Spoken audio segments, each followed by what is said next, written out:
కేంద్ర కేబినెట్ కీలక నిర్ణయాలు తీసుకుంది. ప్రధాని కార్యాలయం పేరును సేవా తీర్థిగా పేరు మారుస్తూ కేబినెట్ నిర్ణయం తీసుకుంది.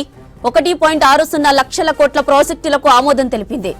గడబెల్లూరు మహబూబ్ నగర్ 4 లైన్ల హైవేకు ఆమోదం తెలిపింది కేబినెట్. ఇక 3175 కోట్ల నిధులు విడుదల చేసింది కేంద్రం.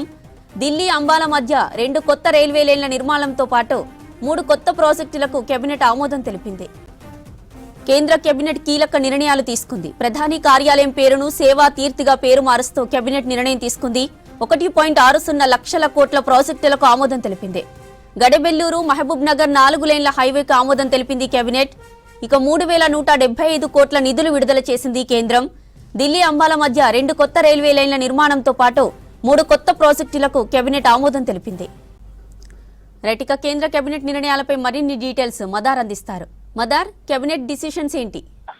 జ్యోతి, నిన్న కేబినెట్ భేటీ అయింది నిన్న సాయంత్రం. ఈ రోజు దానికి సంబంధించినటువంటి వివరాలను కేంద్ర మంత్రి అశ్విని వైష్ణవ్ కొద్దిసేపటి క్రితమే అనౌన్స్ చేశారు. కొన్ని కీలక నిర్ణయాలను అయితే తీసుకున్నారు. ఇప్పటికే రాజ్ భవన్ అలాగే సంబంధించి పిఎంఓలకు సంబంధించి కార్యాలయాలకు సంబంధించి పేరు మార్పులను తీసుకున్నారు. ఇక ఇప్పుడు పిఎం నివాసానికి సంబంధించి కూడా కీలక నిర్ణయం తీసుకుంది. సేవా తీర్థిగా పిఎం ప్రధాని కార్యాలయానికి పేరు సేవా తీర్థిగా పేరు మారుస్తూ కేబినెట్ ఒక నిర్ణయం అనేది కూడా తీసుకుంది. ఇక వాటితో పాటు 1,60,000 కోట్ల ప్రాజెక్టులకు కేంద్రం ఆమోదం తెలిపింది.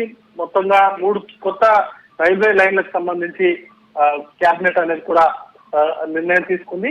ఇక మరొక వైపు 1,00,000 కోట్లతోటి అర్బన్ డెవలప్మెంట్ కి సంబంధించి కొన్ని ఫండ్స్ ని కూడా ఏర్పాటు చేయాలంటూ కూడా కేంద్ర ప్రభుత్వం నిర్ణయం తీసుకున్నట్లుగా అశ్విని వైష్ణవ్ ప్రకటించారు. దాంట్లో వీటికి ముఖ్యంగా పట్టణాలకు సంబంధించి అభివృద్ధి కావచ్చు, అలాగే కనెక్టివిటీ, మౌలిక సదుపాయాలకు సంబంధించినటువంటి కల్పన వంటి అంశాలపైన ఆ ఫండ్స్ అనేది కూడా ఉపయోగించేలాగా నిర్ణయం అనేది కూడా తీసుకున్నారు. మొత్తంగా అర్బన్ డెవలప్మెంట్ కి సంబంధించి అభివృద్ధితో పాటు కీలకంగా కనెక్టివిటీకి సంబంధించి ముఖ్యంగా లాజిస్టిక్స్ సపోర్ట్ సంబంధించి లాజిస్టిక్స్ ఎక్స్పోర్ట్స్ అండ్ ఇంపోర్ట్స్ కి సంబంధించి వాటిని సులభతరం చేసేలాగా ఈ కొత్త రైల్వే లైన్లు కావచ్చు, లేకపోతే రహదారులకు సంబంధించినటువంటి వాటి అభివృద్ధికి సంబంధించి ఈ ఫండ్స్ అనేది కూడా ఉపయోగించుకునేలాగా కేంద్ర ప్రభుత్వం నిర్ణయం అనేది కూడా తీసుకుంది. ఇక మరొక వైపు గడబెల్లూరు మహబూబ్ నగర్ లైన్ కి సంబంధించి 4 లైన్ల హైవేకి కేంద్ర కేబినెట్